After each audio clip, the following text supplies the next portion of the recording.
அனைவருக்கும் அன்பு வணக்கம் நண்பர்களே. இன்றைக்கி இந்த பதிவில் நம்ம என்ன பார்க்க இருக்கிறோம் அப்படின்னா, திருநெல்வேலி சந்திப்பில் நடைபெற்று வர 6வது நடைமேடை பணிகள், தென்காசிக்கு தனிப்பாதை அமைக்கிற பணிகளை பற்றி பார்க்கலாம். ஸோ இதுதான் 6வது நடைமேடை வந்து கன்ஸ்ட்ரக்ஷன் பண்ணிகிட்ருக்குறாங்க. பணிகள் நல்ல ஒரு முன்னேற்றத்தை அடைஞ்சிருக்கு.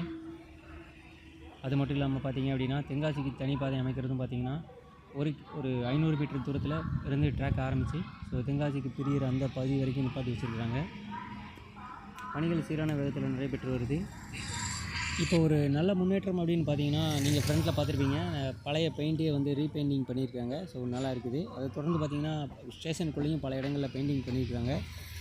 ஓஹெச்சி வயராக இருக்கட்டும், சிக்னல் கேபிளில் பதிக்கிற பணிகள் வந்து ரொம்ப மும்மரமாக ஈடுபட்டிருக்காங்க. நல்ல ஒரு முன்னேற்றம் இந்த பணிகளில் காணப்படுது. நிச்சயமாக கூடிய சீக்கிரத்தில் இந்த பாதை வந்து பயன்பாட்டுக்கு வந்துடும் அப்படின்னு எதிர்பார்க்கலாம். புதிதாக 2 ரயில்கள் வந்து தொடங்கப்பட்டிருக்கு. அதை பற்றின விவரத்தை அடுத்த அப்டேட்டில் பார்க்கலாம். தேங்க்ஸ் ஃபார் வாட்சிங் ஃப்ரெண்ட்ஸ். தொடர்ந்து இணைஞ்சிருங்க. அடுத்தடுத்த அப்டேட்டில் பார்க்கலாம். நன்றி, வணக்கம்.